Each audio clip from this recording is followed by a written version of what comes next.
ইন্দ্রধ্বজের উৎসব। বাংলাদেশের অধুনা লুপ্তপ্রায় এক বিচিত্র উৎসব এই ইন্দ্রধ্বজের উৎসব।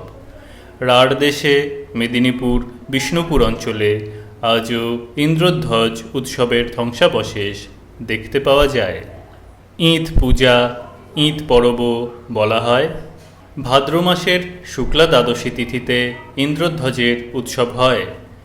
বিষ্ণুপুরের রাজারা যেভাবে উৎসবটি পালন করেন তার বিবরণ দিচ্ছি প্রথমে। ভাদ্র মাসের প্রথম দিনে ফৌজদার বংশের কেউ তলোয়ার নিয়ে শোভাযাত্রা করে ঢাকঢোল বাজিয়ে শালবনে যান। বনে গিয়ে দুটি শালগাছ কেটে নিয়ে আসেন। এখন আর ফৌজদার বংশের কেউ নিজে শালগাছ কাটেন না, শুধু তলোয়ার দিয়ে গাছ দুটি স্পর্শ করে দেন, কাঠুরেরা কাটে। বিষ্ণুপুরে কৃষ্ণ বাঁধের কাছে নির্দিষ্ট স্থানে শালগাছ দুটি মাটিতে পাশাপাশি পোঁতা হয়। তারপর গাছ দুটির সর্বাঙ্গে কাপড় জড়িয়ে মাথায় একটি ছাতা দেওয়া হয়, বড় বাঁশের ছাতা। এখন ছোট ছত্রাকার ঝুড়িতে পরিণত হয়েছে। দ্বাদশীর দিন সকালে রাজবাড়িতে ঢাকঢোল বাজিয়ে ইন্দ্রধ্বজের উৎসব ঘোষণা করা হয়। রাজবাড়িতে অনন্তদেব শালগ্রাম শিলার পূজা হয় এবং অনন্তদেবের সঙ্গে ফৌজদারদেরই গড়া একটি মাটির ইঁদও পূজা করা হয়। পুজো শেষ হলে রাজপুরোহিত অনন্তদেব সহ রাধাশ্যামের মন্দিরে যান। অপরাহ্নে বাদ্যভাণ্ডসহ রাজপুরোহিত ঈদতলায় যাত্রা করেন, ব্র্যাকেটে কৃষ্ণ বাঁধের কাছে ব্র্যাকেট ক্লোজড। পুরোহিতের অনুগমন করেন রাজা। এখন আর প্রতি বৎসর রাজা নিজে যান না, মহাপাত্র গিয়ে ঈদ কাঠ দুটি পূজা করেন। দণ্ডায়মান অবস্থায় শালগাছ দুটি 7 দিন থাকে, তারপর ফেলে দেওয়া হয়। এইভাবে আজ ইন্দ্রধ্বজের উৎসব পালন করা হয় বিষ্ণুপুরে। ছোটোখাটো সামান্য একটা মেলাও বসে ঈদতলায়। পরিষ্কার বোঝা যায় উৎসবটি এখনও যা রয়েছে তা আসল উৎসবের ধ্বংসাবশেষ মাত্র। আসল উৎসবের অনেকটা খাঁটি রূপ যাঁরা দেখেছেন তাঁরা অনেকে এখনও বেঁচে আছেন বিষ্ণুপুরে। তাঁদের মুখে যা শুনেছি তা আজ ইতিকথা মনে হলেও ইতিকথা নয়, অতিকথাও নয়। শ্রাবণ সংক্রান্তির দিনে রান্না পান্তা ভাত, পয়লা ভাদ্র ভোজন করা হতো। স্বয়ং বিষ্ণুপুরের রাজা নতুন পোশাক পরিচ্ছদ পরে হাতে তলোয়ার নিয়ে গীতবাদ্য সহকারে শোভাযাত্রা করে অরণ্যে যেতেন। বিষ্ণুপুরের নাম ছিল বন বিষ্ণুপুর। বন বিষ্ণুপুরের বন হল শালবন। মেদিনীপুর থেকে বিষ্ণুপুর পর্যন্ত পথের ধারে ধারে সুবিস্তৃত শালবনের দিকে চেয়ে প্রাচীন মল্লভূমের বনময় রূপের কথা কল্পনা করতে একটুও কষ্ট হয় না। রাজা যেতেন শালবনে। শালবনে গিয়ে তিনি সবচেয়ে বড় বড় দুটি শালগাছে তলোয়ার ছোঁয়াতেন। তারপর সূত্রধর ফৌজদাররা সেই গাছ দুটি কেটে নিয়ে এসে ঈদ তৈরি করতেন। উৎসবের দিন ঈদতলায় রাজা হাতির পিঠে চড়ে ঘুরতেন। হাজার হাজার সাঁওতাল নরনারীর সমাবেশ হতো ঈদতলায়। সাঁওতাল নরনারীর নৃত্যগীতে মুখরিত হয়ে উঠত বন বিষ্ণুপুর। এসব বেশি দিন আগেকার কথা নয়, সেদিনকার কথা। খুব বেশি হলে 50 বছর আগেকার। এখন আর সে উৎসব নেই, ম্লান হয়ে গেছে উৎসব। উৎসবের যে তাৎপর্য ও অর্থ ছিল তখন, এখন তাও নেই। এককালের গভীর অর্থপূর্ণ উৎসব আজ অর্থহীন হয়ে প্রাণহীন আচারে পরিণত হয়েছে। আজ আর তাই রাজা নিজে শালবনে বড় একটা যান না, এমনকি ঈদতলাতেও সবসময় যাওয়া প্রয়োজন মনে করেন না। সাঁওতালরাও আজ আর দলে দলে এসে উৎসবে যোগদান করে না, নৃত্যগীত হয় না। এখন আর সবচেয়ে বড় শালগাছ কাটা হয় না, সবচেয়ে ছোট শালগাছই কেটে এনে পোঁতা হয়। মানুষের ও সমাজের প্রয়োজন মিটে গেলে উৎসব যত বড় ঐতিহাসিক উৎসবই হোক না কেন, তার পরমায়ু এইভাবে শেষ হয়ে যায়।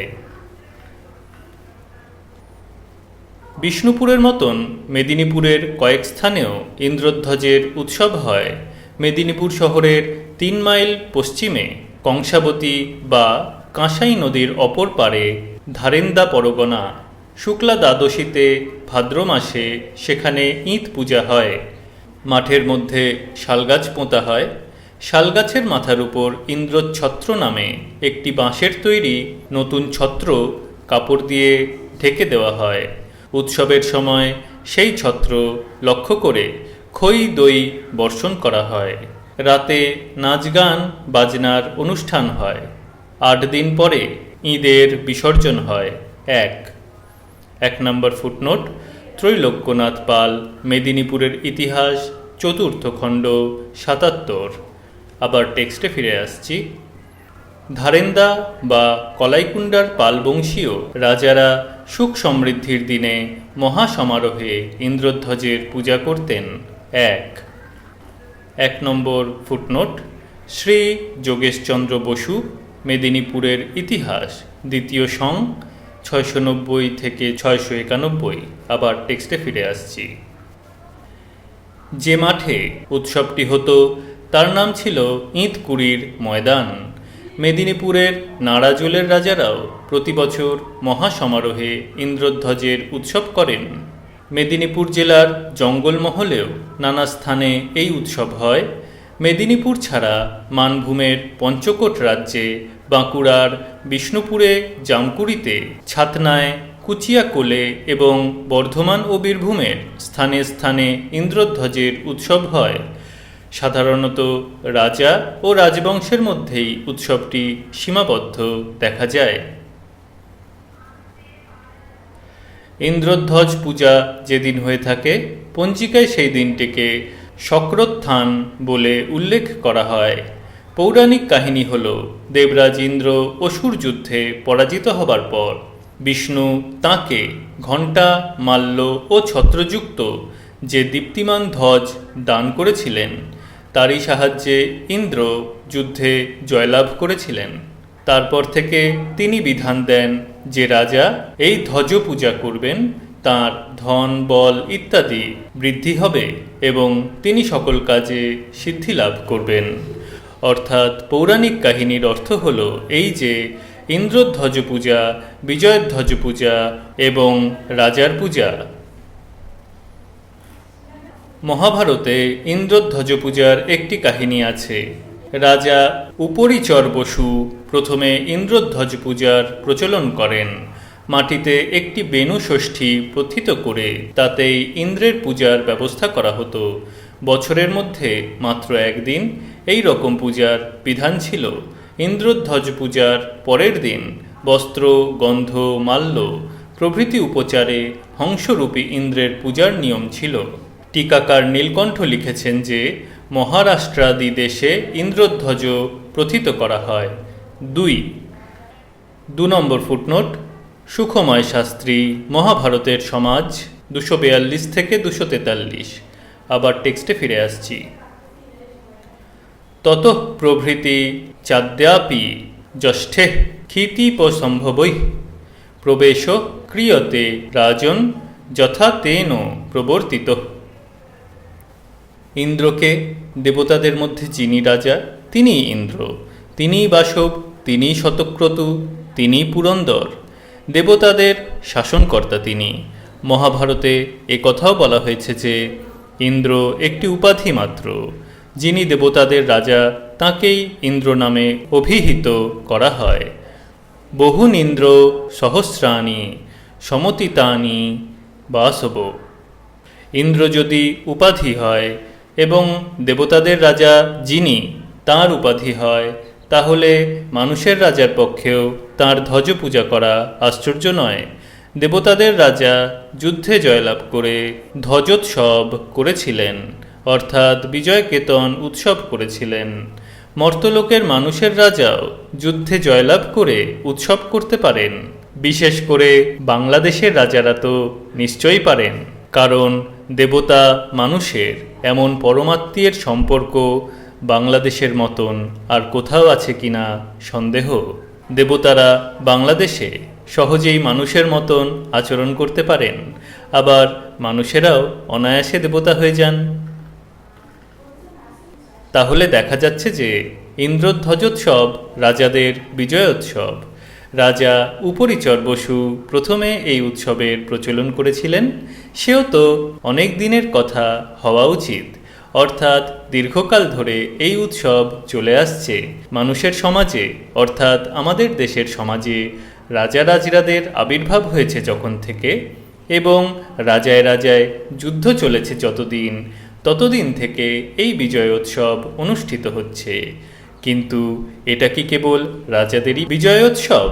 তা মনে হয় না, কারণ গোবর্ধন আচার্যের একটি উক্তি থেকে মনে হয় যে সেকালে সাধারণ বণিক ধনিকরাও প্রধানত শত্রুধ্বজ প্রতিষ্ঠা করতেন এবং পূজা করতেন।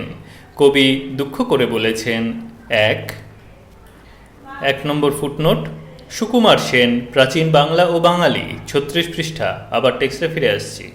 তে শ্রেষ্ঠীন ক সম্প্রতি শত্রুধ্বজ জৈ কৃতস্তবচ্ছায় ঈশাং বা মেডিং বাধুনা তনাস্ত্বাং বিধিৎসন্তি। হে শত্রুধ্বজ, সম্প্রতি কোথায় সেই শ্রেষ্ঠীরা যারা তোমাকে উন্নত করে গিয়েছিল? এখনকার লোক তোমাকে লাঙ্গলের ঈশ অথবা গরু বাঁধবার গোঁজ করতে চায়। একাদশ দ্বাদশ শতাব্দীর কথা, গুরুত্বপূর্ণ উক্তি গোবর্ধন আচার্যের। তার কথা থেকে ইঙ্গিত পাওয়া যায় যে শুধু রাজারা ধ্বজোৎসব করতেন না, ধনিক বণিকরাও এই উৎসব করতেন। আরও লক্ষণীয় হল, কবি দুঃখ করে বলছেন, হে শত্রুধ্বজ, কোথায় সেই শ্রেষ্ঠীরা যারা তোমাকে উন্নত করে গিয়েছিল? অর্থাৎ দ্বাদশ শতাব্দীর মধ্যেই ইন্দ্রধ্বজ উৎসবের সমারোহ রীতিমতো ম্লান হয়ে এসেছিল। উৎসবে এতদূর ভাঁটা পড়েছিল যে ইঁট কাঠ নিয়ে লোকে লাঙলের ঈশ অথবা গরু বাঁধবার গোঁজ তৈরি করত। গোবর্ধন আচার্যের এই খেদোক্তি থেকে বাংলাদেশের তৎকালিক অর্থনৈতিক অবস্থার একটা ইঙ্গিত পাওয়া যায় এবং বোঝা যায় সামাজিক উৎসব পার্বণের সঙ্গে অর্থনৈতিক অবস্থার সম্পর্ক কতটা ঘনিষ্ঠ। ইন্দ্রধ্বজের পূজা কেবল রাজারাই যে করতেন তা নয়, ধনৈশ্বর্য কামনা করে দেশের শ্রেষ্ঠীরা বা বণিকরাও করতেন। দ্বাদশ শতাব্দীতে এই বাণিজ্যের অবনতি ও বণিকদের দুর্গতির জন্যই যে প্রধানত ইন্দ্রধ্বজের উৎসবে ভাঁটা পড়েছিল তাও বোঝা যায়। তাহলে ইন্দ্রধ্বজ উৎসব কি রাজার বিজয়োৎসব ও ধনিক বণিকের ধনৈশ্বর্য ও সমৃদ্ধির উৎসব? তা যদি হয় তাহলে শালবনের শালগাছটি কি এবং শালগাছের মাথায় ছত্রটিই বা কী? শালবনে যাওয়া এবং শালগাছ কাটা কিসের স্মৃতি বহন করছে? ছত্রই বা কিসের স্মৃতি? উৎসবে সাঁওতালদের ও অন্যান্য আদিম অনগ্রসর জাতির সমাবেশের ও যোগদানেরই বা কারণ কি? সাঁওতালদের উৎসব পার্বণের তথ্য অনুসন্ধান করতে করতে প্রায় 100 বছর আগে লেখা কোনো প্রত্যক্ষদর্শীর একটি বিবরণ দেখতে পেলাম। ইন্দ্রধ্বজ উৎসব প্রসঙ্গে বিবরণটি অত্যন্ত মূল্যবান বলে এখানে উল্লেখ না করে পারছি না। 1867 সালে প্রকাশিত ই.জি. ম্যান সাহেবের লেখা সাঁওতালদের একটি বিবরণ আছে। তার মধ্যে ছত্তাবঙ্গা ও ছাতম পরব বলে একটি সাঁওতালি উৎসবের বিবরণ তিনি দিয়েছেন। বোর্ডিং, ক্যাম্বেল প্রভৃতি পাদ্রী সাহেবদের লেখা আরও অনেক মূল্যবান গ্রন্থ আছে সাঁওতালদের সম্বন্ধে, কিন্তু আর কোথাও এই উৎসবটির কথা কেউ উল্লেখ করেননি। মনে হয় উৎসবটির প্রচলন পরে ক্রমেই কমে যায় এবং আরও পরে একেবারে লুপ্ত হয়ে যায়। ম্যান সাহেবের বিবরণটি এই: এক নম্বর footnote, E C. Man, Sonthalia and the Sonthals, pp 54-56। আবার টেক্সটে ফিরে আসছি। The Chhatabanga festival takes place during the rains. At the given signal, a pole some 12 cubits long is erected. On the top of the revolving pole is tied a small ornamented umbrella. Upon the erection of the pole, which is hailed with shouts and other noisy demonstrations of delight. The people gather handfuls of dust and dirt and forthwith begin to pelt the umbrella. This novel mode of veneration is at the same time accompanied with war dances by the men and women also performing the usual marriage dance.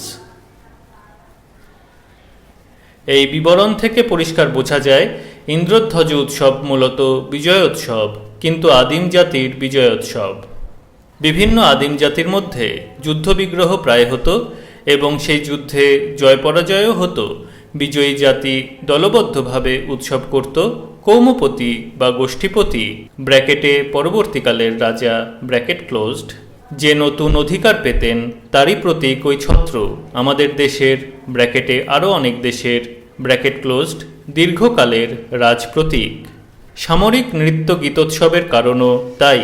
তারই সঙ্গে আদি অকৃত্রিম বৃক্ষপূজা এবং ফলন শক্তি বৃদ্ধির কামনা উৎসবও ব্র্যাকেটে ফার্টিলিটি কাল্ট ব্র্যাকেট ক্লোজড অঙ্গাঙ্গিভাবে জড়িত আছে।